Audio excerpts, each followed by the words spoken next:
Halo, Assalamualaikum warahmatullahi wabarakatuh. Selamat pagi, selamat siang, selamat sore, dan selamat malam.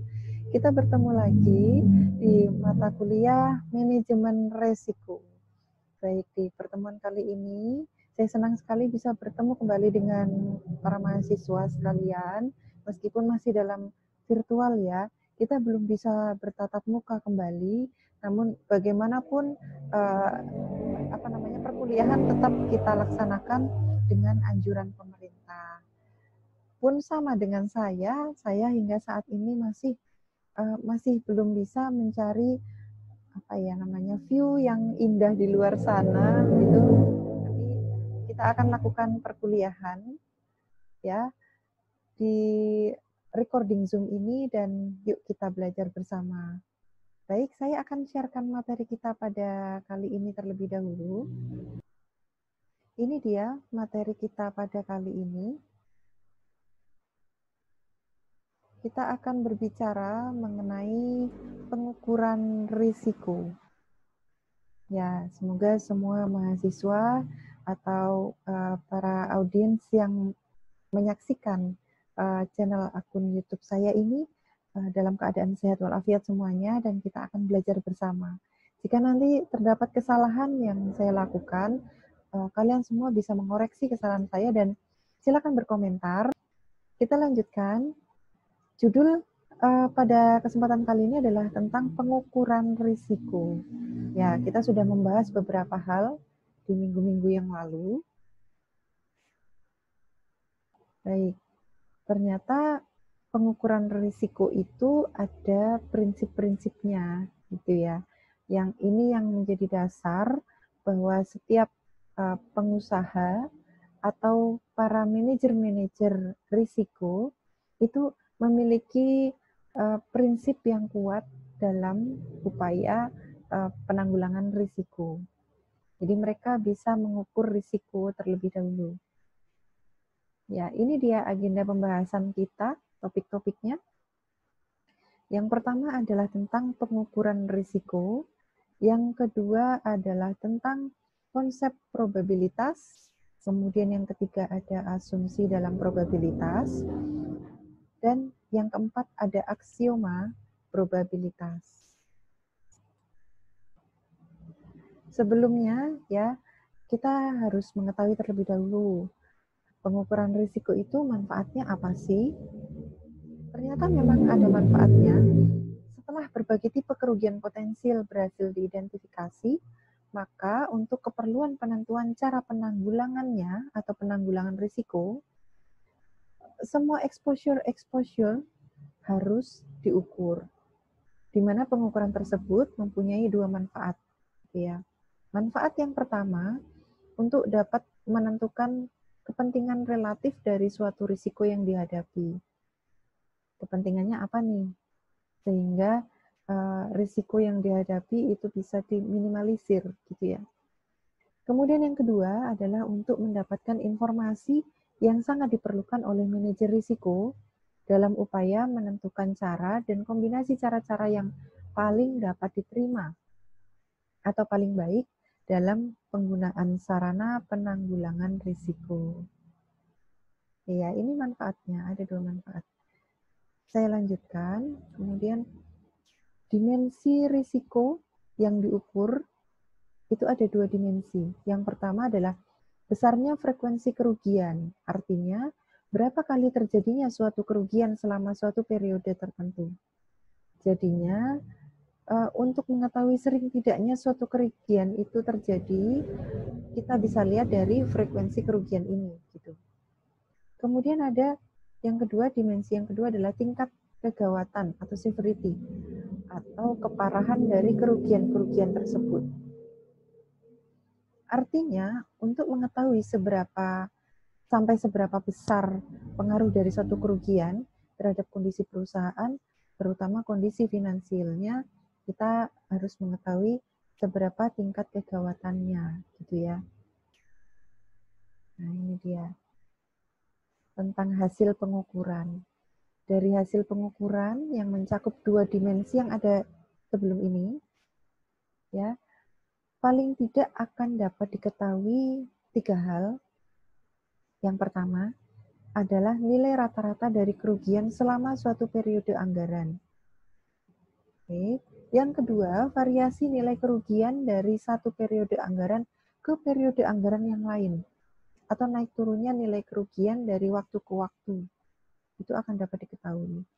Kemudian yang ketiga adalah dampak keseluruhan dari kerugian-kerugian tersebut, terutama kerugian yang ditanggung sendiri atau diretensi, jadi tidak hanya nilai rupiahnya saja. Itu ya. Baik. Yang perlu diperhatikan berkaitan dengan dimensi pengukuran. Dua dimensi yang kita sudah bahas sebelumnya, ada hal-hal yang memang perlu diperhatikan. Yang pertama, orang umumnya memandang bahwa dimensi kegawatan dari suatu kerugian potensial lebih penting daripada frekuensinya. Oke. Kemudian yang kedua, dalam menentukan kegawatan dari suatu kerugian potensial, seorang manajer risiko harus secara cermat memperhitungkan semua tipe kerugian yang dapat terjadi, terutama dalam kaitannya dengan pengaruhnya terhadap situasi finansial perusahaan. Gitu ya. Jadi manajer risiko ini memang haruslah orang-orang yang cermat gitu.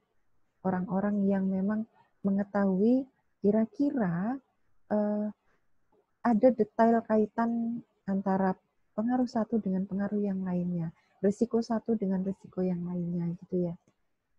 Kemudian yang ketiga, dalam pengukuran kerugian manajer risiko, ini juga harus memperhatikan orang, harta kekayaan, atau exposures yang lain yang tidak terkena bahaya gitu ya, atau peril. Kemudian yang keempat yang perlu diperhatikan lagi adalah kadang-kadang akibat akhir dari suatu peril terhadap kondisi finansial perusahaan bisa lebih parah daripada yang diperhitungkan sebelumnya. Antara lain akibat tidak diketahuinya atau tidak diperhitungkannya kerugian-kerugian yang tidak langsung. Gitu. Jadi nanti ketika para mahasiswa atau para audiens sekalian kok dipercaya menjadi manajer risiko, maka perhitungkan dengan cermat ya risiko-risiko atau kerugian yang berlangsung atau akan berlangsung akan terjadi secara langsung dan tidak langsung gitu ya. Yang perlu diperhatikan yang kelima adalah dalam mengestimasi kegawatan dari suatu kerugian, penting pula diperhatikan jangka waktu dari suatu kerugian. Di samping nilai rupiahnya, ya, jangka waktunya itu juga harus diperhatikan. Hal ini berkaitan dengan the time value of money yang harus diperhitungkan berdasarkan tingkat bunga atau interest rate yang ada. Kemudian kemampuan perusahaan untuk membagi-bagi biaya atau cash outlay yang diperlukan untuk penanggulangan kerugian.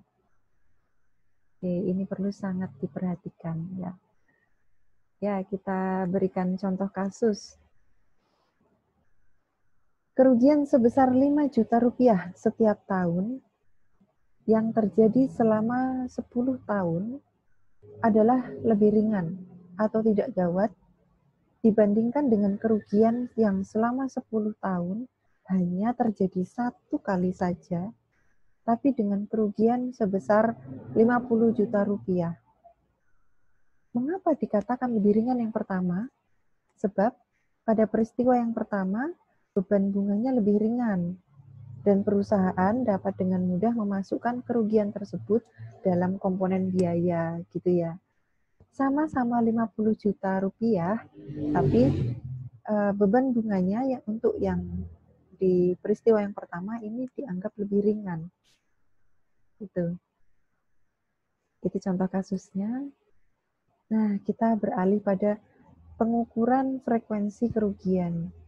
Ternyata kerugian atau frekuensi kerugian, tingkat sering atau tidaknya kerugian itu juga sebaiknya diukur dan terukur gitu ya. Nah, untuk apa sih dilakukan? Pengukuran frekuensi kerugian potensial itu dilakukan untuk mengetahui berapa kali suatu jenis peril dapat menimpa suatu jenis objek yang bisa terkena peril selama suatu jangka waktu tertentu. Pada umumnya sih ya, ini dilakukan selama rentang 1 tahun. Itu ya, pengukurannya setiap 1 tahun. Itu secara umumnya. Sedangkan kategori kerugian berdasarkan dimensi frekuensinya ada 4 kategori. Yang pertama kita sebut dengan almost nil, yang kedua kita sebut dengan slight, yang ketiga kita sebut dengan moderate, dan yang keempat kita sebut dengan definite.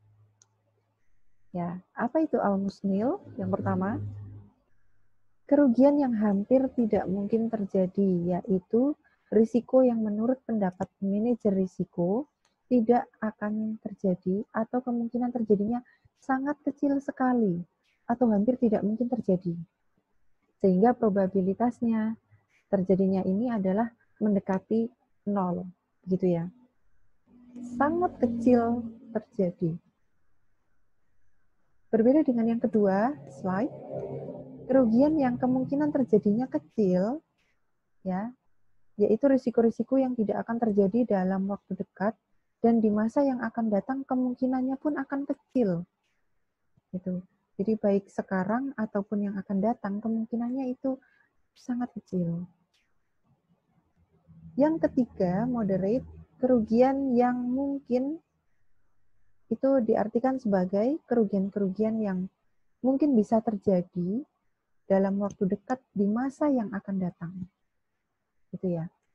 Ini perbedaannya adalah di masa yang akan datang dan kemungkinannya bisa terjadi.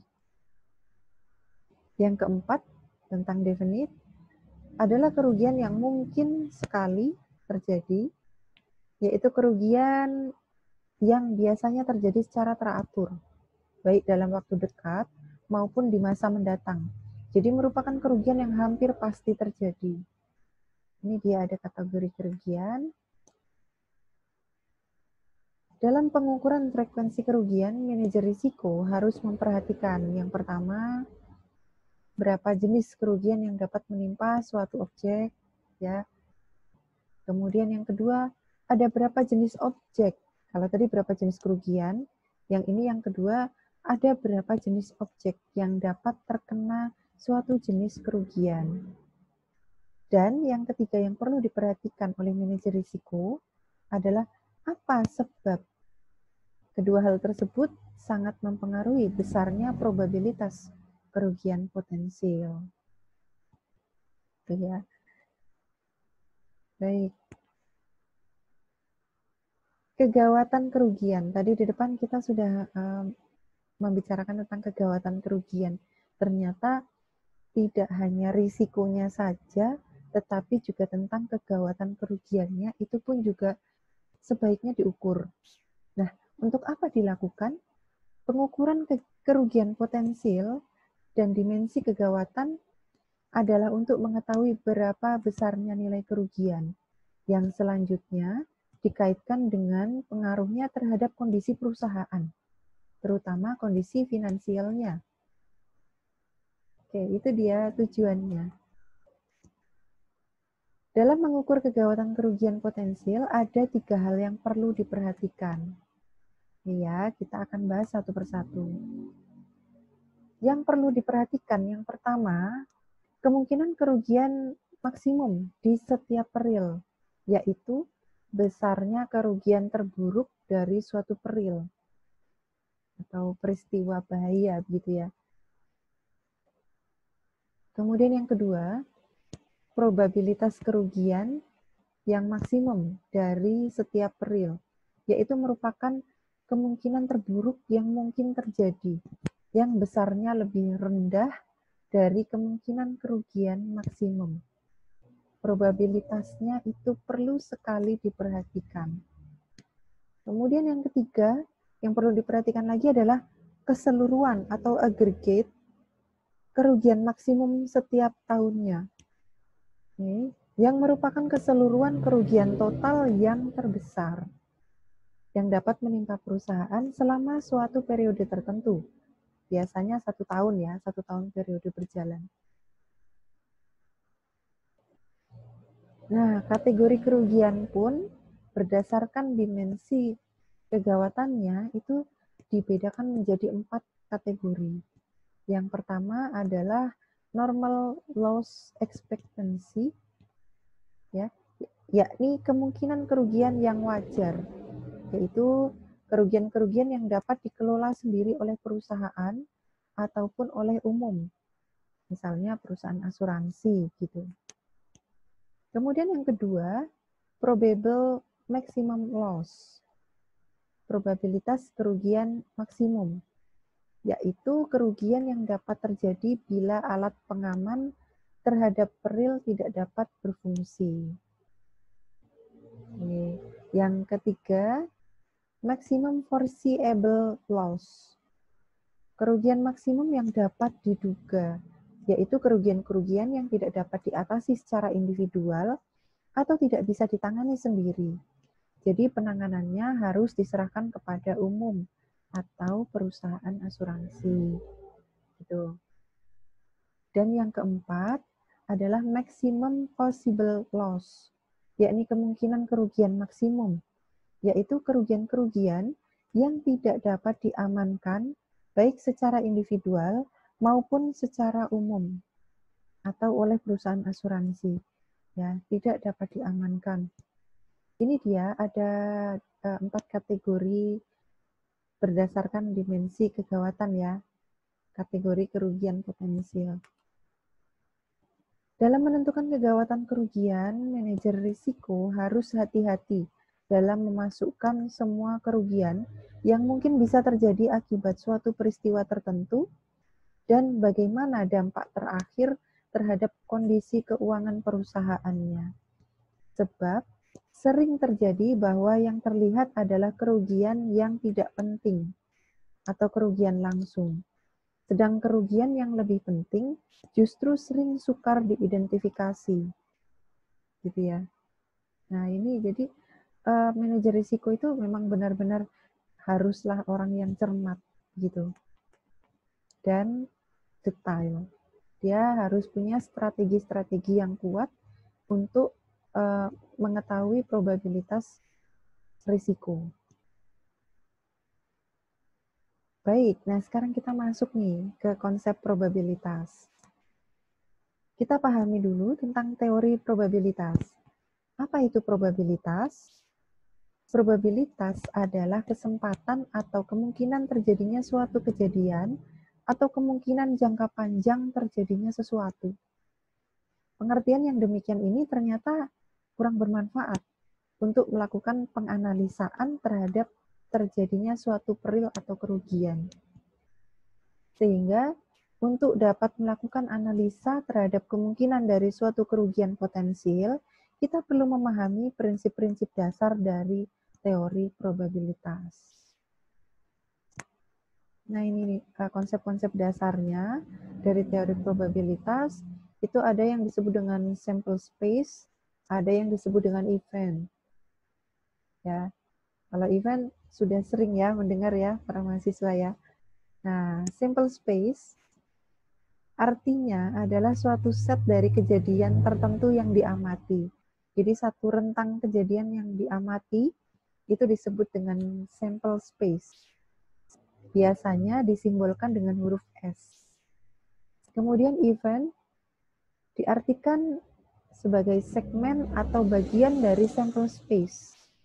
Biasanya disimbolkan dengan E. Jadi event ini ada di dalamnya sample space gitu ya. Ada rumus ya jika dilakukan perhitungan. Jadi untuk mengetahui probabilitas terjadinya event itu dapat dilakukan dengan menggunakan bobot ataupun dengan tanpa bobot. Gitu. Jika tanpa bobot, maka probabilitas terjadinya event itu dirumuskan sebagai event dibagi dengan sample space. Ya. E dibagi S atau E per S. Sedangkan jika dengan bobot, Maka probabilitas terjadinya event itu diperhitungkan dengan membagi bobot dari masing-masing event dibagi dengan bobot dari masing-masing sample space atau setnya. Oke, ini rumusnya dan nanti kita akan coba berhitung di belakang gitu ya. Ini dia contohnya. Contoh kasusnya, dari catatan polisi diketahui bahwa jumlah kecelakaan kendaraan bermotor di Tasikmalaya selama tahun 2004 adalah sebanyak 1000 kali. Dari jumlah tersebut, sebanyak 100 merupakan kecelakaan mobil pribadi dan 900 mobil penumpang umum. Untuk mobil pribadi, kita akan berikan bobot 2, sedangkan untuk mobil penumpang umum diberi bobot 1. Maka perhitungannya, probabilitas terjadinya kecelakaan mobil pribadi adalah jika tanpa bobot, tanpa dibobot, perhitungannya adalah 100 ya, dibagi dengan 1000 menghasilkan 10%. Probabilitas terjadinya kecelakaan mobil pribadinya adalah 10%. Dan jika diberi bobot, tadi ya diberi bobot, maka bobot masing-masingnya adalah 2, adalah 2 kali 100, karena eventnya adalah 100, kemudian dibagi dengan 2 kali 100, ditambah 1 kali 900, karena sampel yang tanpa bobot tadi 1 ya. Oke. Sehingga prosentasenya adalah 18,18%. Oke ya, ini dia contoh perhitungannya. Baik, kita lanjut tentang asumsi dalam probabilitas. Dalam definisi probabilitas ada beberapa asumsi, yaitu yang pertama, bahwa kejadian atau event tersebut akan terjadi. Kemudian yang kedua, bahwa kejadian-kejadian atau event-event tersebut adalah saling pilah atau mutually exclusive. Artinya, dua peristiwa tidak akan terjadi secara bersamaan. Dan yang ketiga, bahwa pemberian bobot pada masing-masing peristiwa dalam set adalah positif, sebab besarnya probabilitas akan berkisar antara 1 dan 0,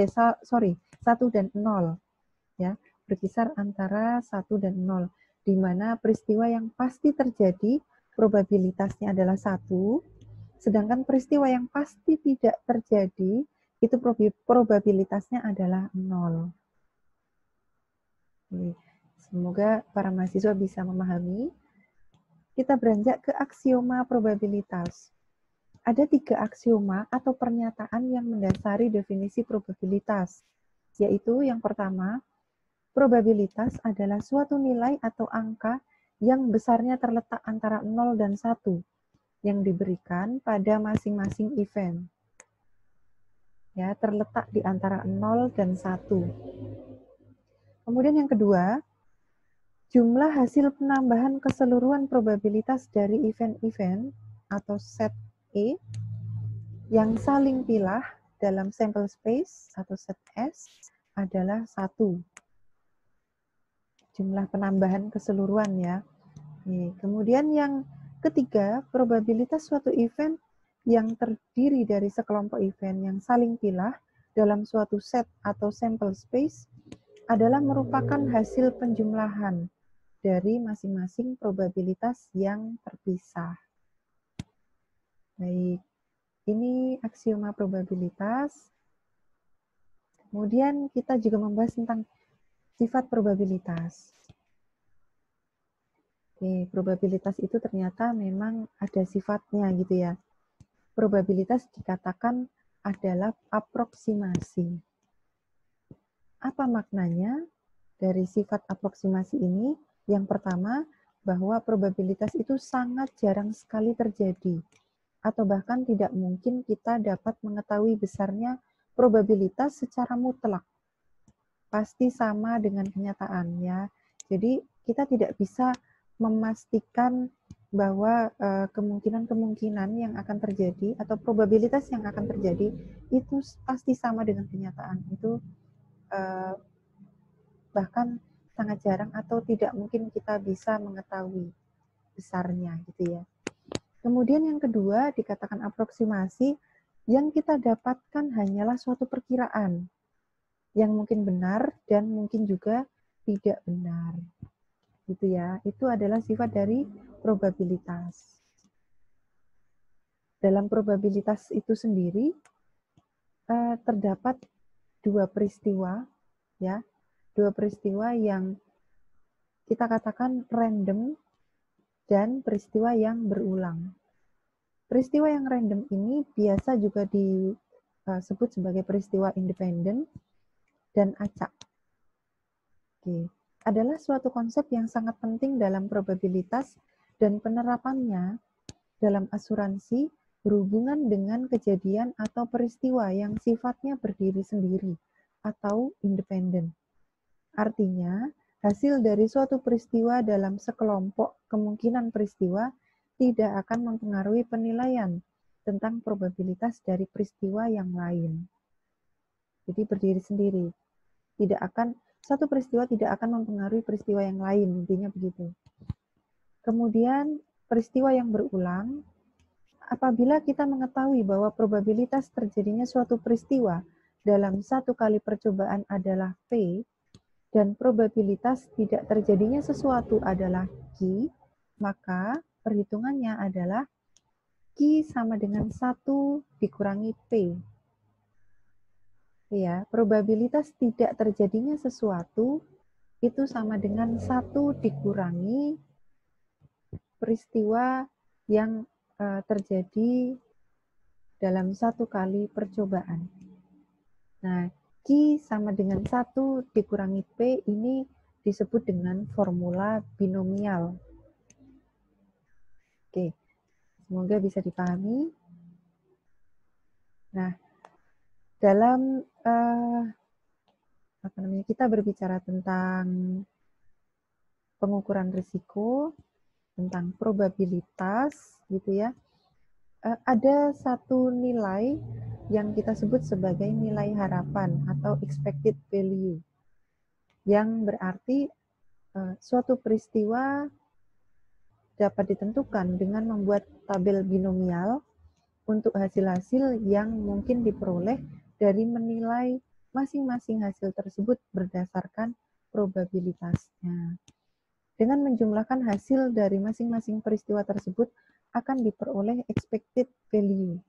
Contohnya nih, ya, dari 100 buah rumah, kemungkinan terbakarnya satu rumah adalah 37%. Dan rata-rata kerugian untuk setiap kebakaran adalah 100 juta rupiah. Maka expected value kerugiannya adalah 37%. Dari mana? Nah, dari hasil pengalian 37% dikalikan 100 juta rupiah. Itu ya. Ini expected value kerugiannya, nilai kerugiannya, ya, nilai harapan kerugian. Oke, itu contoh yang pertama. Contoh yang kedua, jika di dalam satu perusahaan gitu ya, keuntungan yang diharapkan adalah 10 juta rupiah, sedangkan probabilitas mendapatkan keuntungan tersebut adalah 80%, ya, maka expected value-nya ya adalah dengan perhitungan seperti yang di tulisan berwarna biru ini, probabilitas dengan 80% dan hasil yang diharapkan adalah 10 juta, expected value-nya adalah 8 juta. Dan sisanya berarti 20% kerugiannya gitu ya. Dengan dengan keuntungan yang diharapkan itu adalah 10 juta rupiah, maka expected value-nya adalah 2 juta rupiah.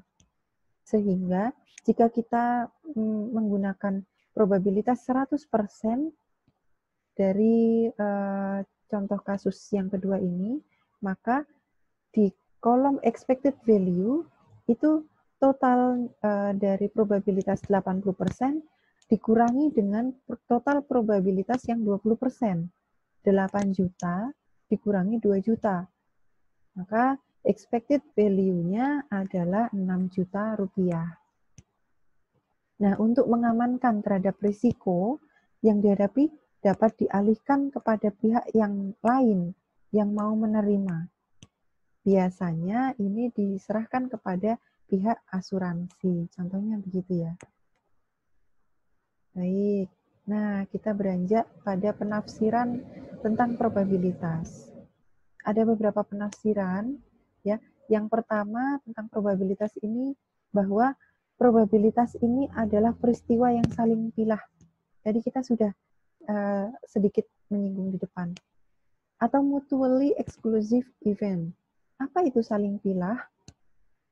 Dua peristiwa dikatakan saling pilah jika terjadinya peristiwa yang satu menyebabkan tidak terjadinya peristiwa yang lain. Menurut aturan probabilitas, terjadinya salah satu peristiwa adalah jumlah probabilitas masing-masing peristiwa.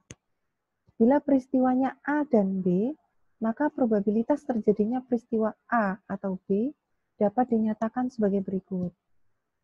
Ya, P ini adalah probabilitas ya. Probabilitas peristiwa A atau B dilambangkan dengan P kurung buka A atau B kurung tutup. Dirumuskan sama dengan probabilitas A ditambah dengan probabilitas B. Contohnya adalah ini.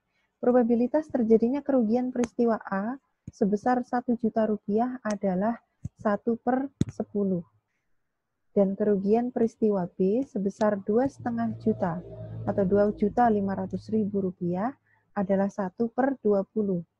Maka probabilitas akan terjadinya kerugian 1 juta rupiah atau 2.500.000 rupiah adalah 1/10 ditambah 1/20. Maka totalnya adalah 3/20. Itu probabilitasnya ya. Probabilitasnya 3/20.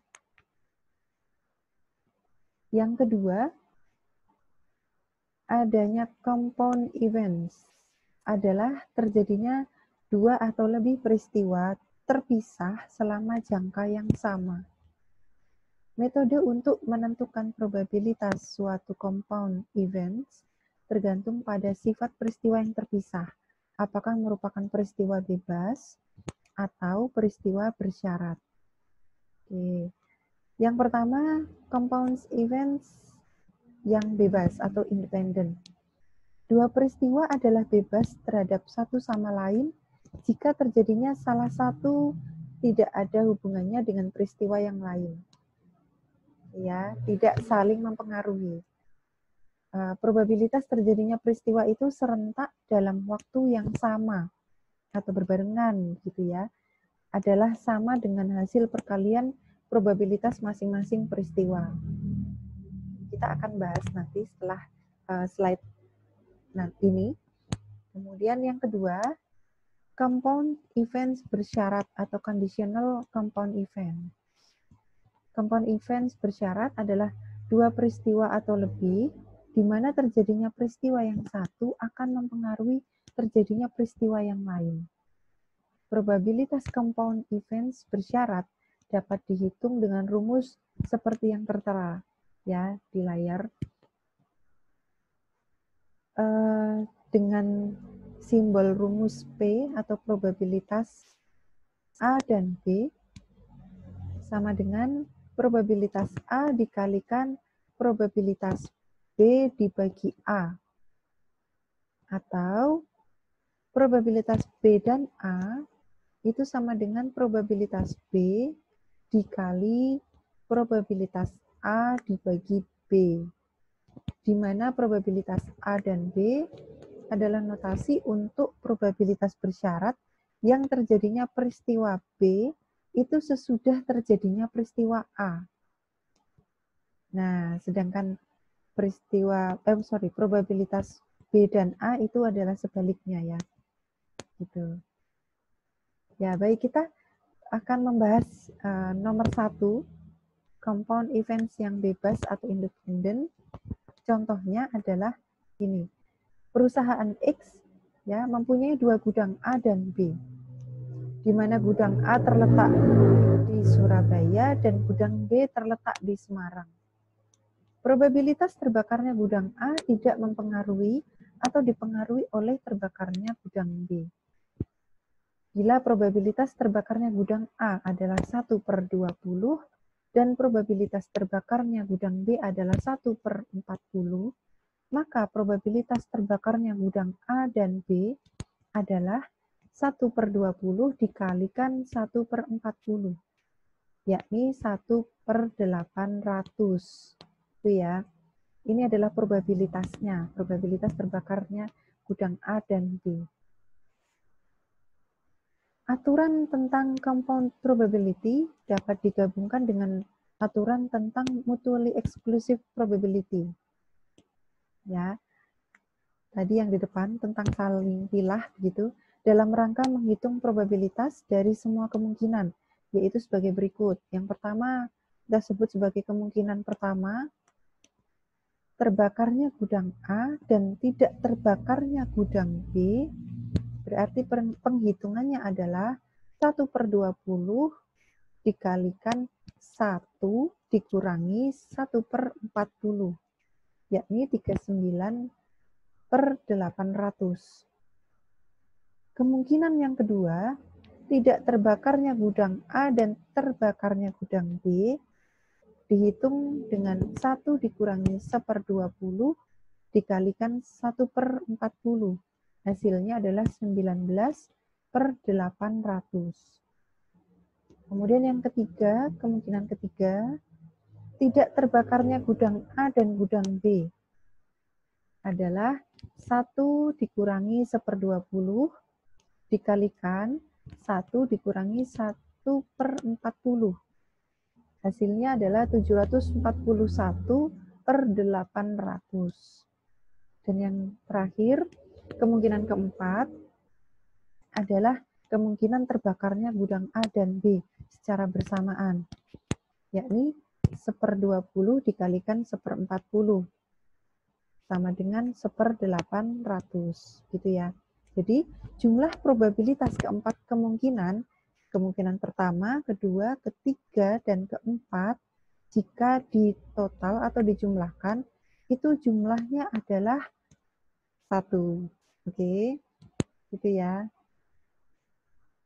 Nah, yang ketiga, tadi ada compound events, yang kedua, yang ketiga adalah peristiwa yang inklusif. Peristiwa yang inklusif adalah 2 peristiwa atau lebih yang tidak mempunyai hubungan saling pilah, di mana ingin diketahui probabilitas terjadinya paling sedikit 1 peristiwa di antara 2 atau lebih peristiwa tersebut. Ini dia. Dengan notasi probabilitas A atau B sama dengan probabilitas A ditambah probabilitas B dikurangi probabilitas A dan B. Nah, kata atau dalam probabilitas A atau B dalam rumus itu dinamakan atau inklusif gitu ya. Yang berarti A, B, atau keduanya terjadi. Dengan kata lain, paling sedikit salah satu dari kedua peristiwa tersebut terjadi. Contohnya, terbakarnya gudang A dan gudang B tidak mempunyai hubungan saling pilah. Maka terbakarnya gudang A dan gudang B itu terpisah, di mana probabilitas terbakarnya gudang A adalah 1/40 dan gudang B juga 1/40. Maka probabilitas dari kedua peristiwa tersebut adalah sebesar ya, probabilitas A atau B sama dengan 1/40 ditambah 1/40 dikurangi 1/40 dikalikan 1/40. Hasilnya adalah 79 dikali 1600. Oke, jadi para mahasiswa bisa mencoba ya di rumah sambil mencoret-coret kira-kira benar nggak nih yang dikatakan Bu Ratna begitu kan. Ya, silakan dicoba. Probabilitas tersebut dapat pula dihitung dengan cara ini ya, terbakarnya gudang A dan B itu adalah 1/40 kali 1/40, yakni 1/1600. Kemudian jika gudang A terbakar, gudang B tidak, maka perhitungannya adalah 1/40 dikalikan 1 dikurangi 1/40. Maka hasilnya adalah 39/1600. Sedangkan jika gudang B terbakar dan gudang A tidak, hasilnya adalah 1/40 dikalikan 1 dikurangi 1/40 sama ya di atasnya 39/1600.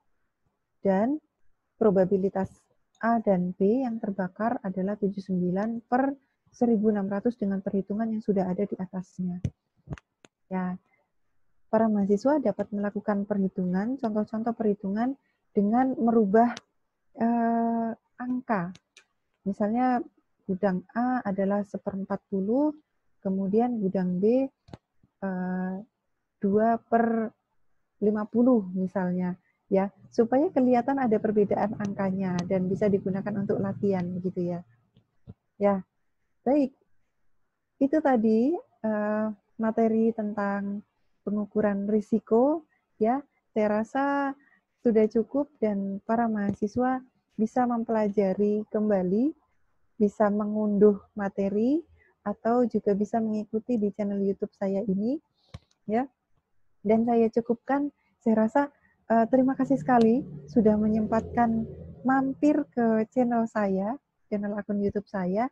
Bagi yang belum mendapatkan notifikasi, silakan segera bunyikan lonceng dan subscribe pastinya, supaya segera bisa mendapatkan notifikasi ketika saya mulai mengunggah materi-materi baru. Begitu. Kita belajar bersama, maka jika saya melakukan kesalahan, silakan bisa berkomentar dan saya akan mencoba untuk memperbaiki tentang kesalahan-kesalahan yang sudah saya lakukan. Begitu ya. Baik, saya akan akhiri pertemuan kita pada kali ini. Terima kasih karena sudah bersedia mampir dan belajar bersama dengan saya, dan kita bertemu lagi di pertemuan-pertemuan selanjutnya. Tetap jaga kesehatan di rumah saja, oke? Dan tetap waspada karena kita masih berada dalam pandemi COVID, ya. Semoga semuanya tetap diberi kesehatan, tetap diberi kelancaran dalam melaksanakan segala aktivitas dan diperbanyak rezekinya oleh Allah Subhanahu wa taala. Amin ya rabbal alamin. Mohon maaf atas segala kesalahan dan kekurangan saya. Mohon maaf juga jika selama saya memberikan materi terjadi bising atau noise selain suara saya, karena saya merekam ini di satu rumah di pinggir jalan begitu ya. Namun saya harap para mahasiswa sekalian, para audiens sekalian bisa mengikuti dengan seksama. Baik, begitu saja. Terima kasih, selamat pagi, selamat siang, selamat sore, dan selamat malam. Wassalamualaikum warahmatullahi wabarakatuh. Terima kasih dan see you.